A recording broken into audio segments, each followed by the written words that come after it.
రాదు. నోరున్నది కదా అని అబద్ధాలని ప్రచారం చేస్తూ అబద్ధాల పునాదుల మీద ఎదిగినటువంటి పార్టీ కాంగ్రెస్ పార్టీ.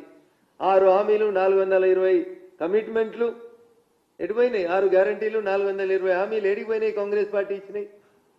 ఎందుకు అమలైతలేవు? మొన్ననే మనం మాట్లాడుకున్నాం. మొదటి పేజీ ప్రజాభవన్లో ప్రజా దర్బార్ పెట్టడం చేత కాలేదు మీకు, కానీ ఇంకా ఇవన్నీ ఎందుకన్నా ఉత్తగా మమ్మల్ని ఊకే బీజేపీ బీఆర్ఎస్ ఒకటని చెప్పి నోటికి వచ్చినట్టు మాట్లాడుతూ ఉన్నారు. ఒకసారి ఆలోచించాలి తెలంగాణ సమాజం. టీఆర్ఎస్ అధికారంలో ఉన్నప్పుడు ఇటు గెలిచిన కాంగ్రెస్ ఎమ్మెల్యేలంతా ఇటు దాటిండ్రు. ఉత్తుత్తగా దాటితే బాగలేదని హోల్సేల్గా పార్టీకి పార్టీనే శాసన మండలిలో ఉన్నటువంటి ఎమ్మెల్సీలు టోటల్ 2/3 వచ్చి గంపగుత్తగా టీఆర్ఎస్లో విలీనమవుతారు. శాసనసభ్యులు టీఆర్ఎస్లోకి వచ్చి టీఆర్ఎస్ ఎల్పీలో కాంగ్రెస్ ఎల్పీ విలీనమవుతుంది. ఇది 2014 నుంచి 2023 మధ్యలో జరిగింది. 2024 జనవరి నుంచి ఇక ఇటుకెళ్ళి టీఆర్ఎస్కి గెలిచిన వాళ్ళు వచ్చి కాంగ్రెస్లో కలుస్తుంది. కాబట్టి మీరు ఎన్ని చెప్పినా రేవంత్ రెడ్డి గారు, మీది టీఆర్ఎస్ది వీణ వాణిల బంధం తప్ప ఇంకొకటి కాదు. ఒక నాణానికి బొమ్మ ఒకరైతే బొరుసు ఇంకొకటి తప్ప ఇంకొకటి కాదు. ఉత్తగా తన పని తను చేసుకుపోయేటువంటి కిషన్ రెడ్డి గారికి నీ లెక్క నోరు లేదని, నీ లెక్క బూతులు మాట్లాడరావని, మంచికి మారుపేరుగా నిలబడతాడని, ఆయన మీద రోజంత బురద తల్లిపోతుండడం అనేది ముఖ్యమంత్రి స్థాయిలో ఉన్నటువంటి మీకు తగదని రేవంత్ రెడ్డి గారికి ఈ సందర్భంగా చాలా స్పష్టంగా తెలియజేస్తూ, బట్టగాల్చి మీదేసి ఇంటికి పోయి కడుక్కోర్రి ఉత్తుకోర్రి అనేటువంటి కార్యక్రమం మంచిది కాదు. మీరు ఒక 2 మంత్రిత్వ శాఖలు మమ్మల్ని తిట్టేందుకు పెట్టుండ్రి. అప్పుడు మేము కూడా 2 స్పోక్స్ పర్సన్స్ని కేవలం మిమ్మల్ని కౌంటర్ ఇచ్చేందుకే తయారు చేసుకుంటామని చెప్పి ఈ సందర్భంగా తెలియజేస్తూ, ఇప్పుడు ఏమంటున్నారు ముఖ్యమంత్రి గారు, ఎన్నికల ఫలితాలు వచ్చినాక జూబ్లీహిల్స్ అభివృద్ధి కోసం 4000 ఇందిరమ్మ ఇల్లు ఇస్తాడట. అన్న 23 నెలకోలే ఎవరు ఆపిరన్నా? మేము ఆపినమా?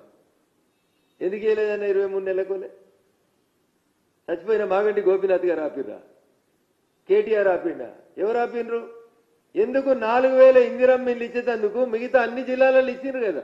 ప్రతి అసెంబ్లీకి 3000 ఇందిరమ్మ ఇల్లు ఇచ్చిర్రు కదా. మరి జూబ్లీహిల్స్ నియోజకవర్గానికి 4000 ఇల్లు ఇచ్చేందుకు ఎన్నికల ఫలితాలు వచ్చినాక ఇచ్చుడేంది? అంటే ఇదేంటంటే మోసేకి బెల్లం పెడితే వెనకాల ఉన్నాడు చూస్తాడు. ఎలక్షన్లు అయిపోయినాక ఇందిరమ్మ ఇల్లు వస్తుందేమో, ఎలక్షన్లు అయినాక ఇందిరమ్మ ఇల్లు వస్తుందేమో అనేటువంటి పంచాయతీ తప్ప ఇంకొకటి కాదు.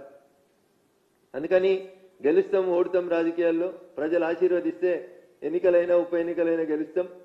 భారతీయ జనతా పార్టీ గెలిచిన ఉప ఎన్నికలు ఈ రాష్ట్రంలో ఎవరు గెలవలేదు.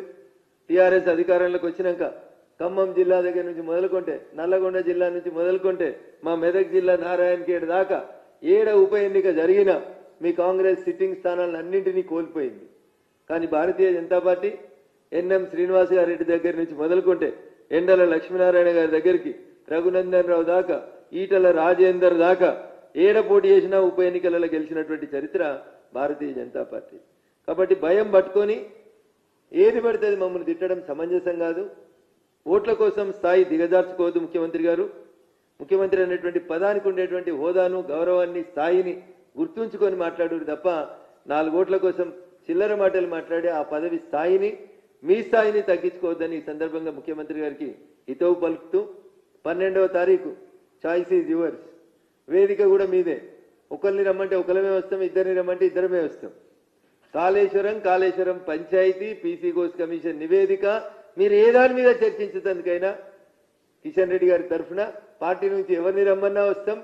లేదు మా స్థాయి పెద్దది అనుకుంటే గౌరవనీయులు కిషన్ రెడ్డి గారిని తీసుకొని రమ్మన్నా వచ్చి చర్చించడానికి మేము సిద్ధంగా ఉన్నామని ఈ సందర్భంగా తెలియజేస్తాం.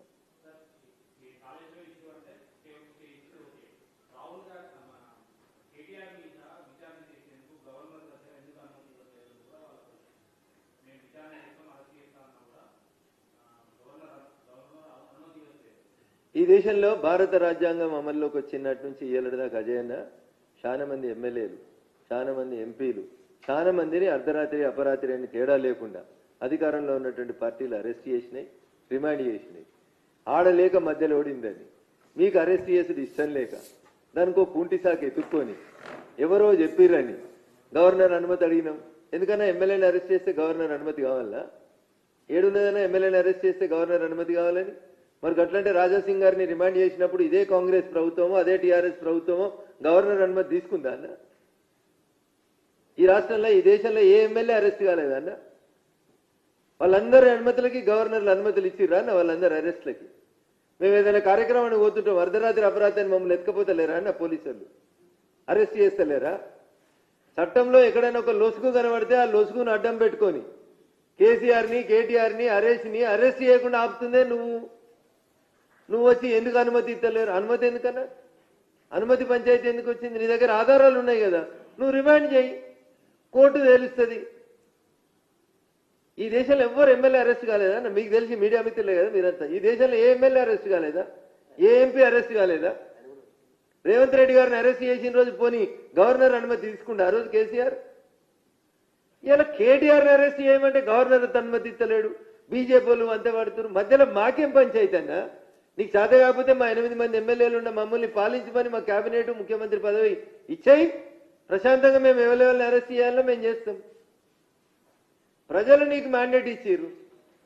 నేను అరెస్ట్ చేసిన నేను అడుగుతున్న వేరే వాళ్ళ పంచాయతీ మర్చిపో. నిన్ను అరెస్ట్ చేసిన రోజు గవర్నర్ అనుమతి ఇచ్చిర్రా? మీరు ఎంపీగా పార్లమెంట్ సమావేశాలు అటెండ్ అయ్యి ఎయిర్పోర్ట్లో దిగితే నీ భాషలో చెప్పాలంటే గదేదో పిచ్చకుంట్ల ఫామ్ హౌస్ మీద ఒక పిచ్చకుంట్ల డ్రోన్ ఎగిరేస్తే నిన్ను గొరగొర గుంజుకపోయి చెర్లపల్లి జైల్లో వారేయాలి 10 రోజులు. మరి ఎప్పుడేమన్నా గవర్నర్ అనుమతి ఇచ్చిర్రా? ఇలా కేటీఆర్ ఏంది, ఆయన ముఖ్యమంత్రిరా గవర్నరా? నువ్వు కొడంగల్ ఎమ్మెల్యే ఎట్లనో ఆయన సిరిసిల్ల ఎమ్మెల్యే అంతే కదా. ఒక ఎమ్మెల్యేలు అరెస్ట్ చేసినందుకు గింత భయం ఎందుకన్నా రాష్ట్ర ప్రభుత్వానికి?